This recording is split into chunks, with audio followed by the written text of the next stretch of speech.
Hello everyone, welcome back to my channel Piu lifestyle. তোমরা সবাই কেমন আছো? আশা করছি ভালো আছো সবাই। আমিও অনেক অনেক ভালো আছি। তো আজকে সানডে স্পেশাল একটা ব্রেকফাস্ট বানিয়ে আমি তোমাদেরকে দেখাবো। তো কি বানাচ্ছি সেটা দেখতে থাকো। আমি আজকে বানাবো দুধ চা আর ডিম টোস্ট। তার জন্য আমি দুধটা ওইদিকে গরম করতে বসিয়ে দিয়েছিলাম। দুধটা গরম হয়ে যাওয়ার পর একটু আদাটা থেতো করে দিচ্ছি, কারণ আমাদের বাড়িতে সবাই আদা চাই খেতে ভালোবাসে। তারপরে একটু দুধটা ফুটে এলে আমি দিয়ে দেব চা পাতা। চা পাতা একটু বেশি করেই দিতে হবে, কারণ এটা দুধ চা হবে। লাল চায়ের জন্য একটুখানি চা পাতা দিলেই হয়ে যেত, বাট এটা আমি দুধ চা করব, তাই জন্য অনেক চা পাতাই দিচ্ছি, তোমরা দেখতেই পাচ্ছ। তারপরে আমি এতে এলাচও দিয়েছিলাম, কিন্তু ওই ভিডিওটার ক্লিপটা নেওয়া হয়নি। কিন্তু আমি চিনি দেব না, কারণ আমাদের বাড়িতে কেউ চিনি চা খায় না। তারপরে এইদিকে চা হওয়ার সাথে সাথে আমি চাটুইটাও গরম করতে বসিয়ে দিয়েছিলাম। এবার আমি সব ব্রেডগুলো ভেজে নেব, ব্রেডগুলো আমি সব সেঁকে নেব এক এক করে, সব কটাই আমি সেঁকে নেব। ডিম টোস্ট বানাবো বলে ডিম তো লাগবেই। তো দেখো আমার এক হাতের ক্যালমা, আমার এক হাত দিয়ে আমি ডিমটা ফাটিয়ে নিলাম।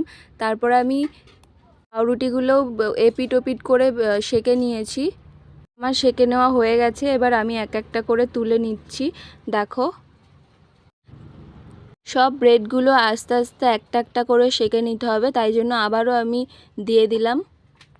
এদিকে দেখো ব্রেডগুলো দেওয়ার সাথে সাথে আমার চাটাও কমপ্লিট হয়ে গেছে। এবার আমি নামিয়ে আমার মা পাপাকে দেব। আর মাঝেই আমি পেঁয়াজ লঙ্কাও কেটে নিয়েছি। এবার ডিমটার মধ্যে দিয়ে দেব সবগুলো। ফার্স্টে আমি একটা ডিম দিয়েছিলাম, কিন্তু তারপরে দেখলাম অনেক রুটি আছে, অনেকে খাবে, তাই জন্য আমি আর একটা ডিমও দিয়ে দিয়েছিলাম। তারপরে আরেকটু পেঁয়াজ লঙ্কা কেটেও তার মধ্যে একটু নুন দিয়ে দিয়েছিলাম, গোলমরিচ দিয়ে দিয়েছিলাম, যে পাপা মাকে দিয়ে দিলাম। তারপরে আমি ডিম টোস্টটা এবার বানাবো। তেলটা গরম করতে বসিয়েও দিয়েছিলাম তার মধ্যেই। এবার আমি ডিমটা ভেজে নেব, তার ওপর রুটিটা দিয়ে দেব। দেখতে থাকো আমি কিভাবে বানাচ্ছি ডিম টোস্টটা। তোমরা কি এরকমভাবেই তোমাদের বাড়িতে বানাও সেটা আমাকে কমেন্ট করে জানাবে প্লিজ। তো আমি এরকম আস্তে আস্তে প্রত্যেকটা ব্রেড আমি এরকম ভেজে নেব, ডিম টোস্ট বানিয়ে নেব। আমি অনেক দিন করিনি, তো কোনো ভুল হলে ক্ষমা করে দিও। তোমরা তোমাদের বাড়িতে কিভাবে করো সেটা আমাকে প্লিজ জানিও, তাহলে আমিও সেরকমভাবে করে ট্রাই করব। তো এই দেখো প্রত্যেকটা ব্রেড আমি এরকমভাবে করে নিচ্ছি, ডিম টোস্ট বানিয়ে নেব। এই যে আমার রেডি হয়ে গেছে সানডে স্পেশাল ব্রেকফাস্ট, দুধ চা অ্যান্ড ডিম টোস্ট। তো আমি একটু এবার খাবো।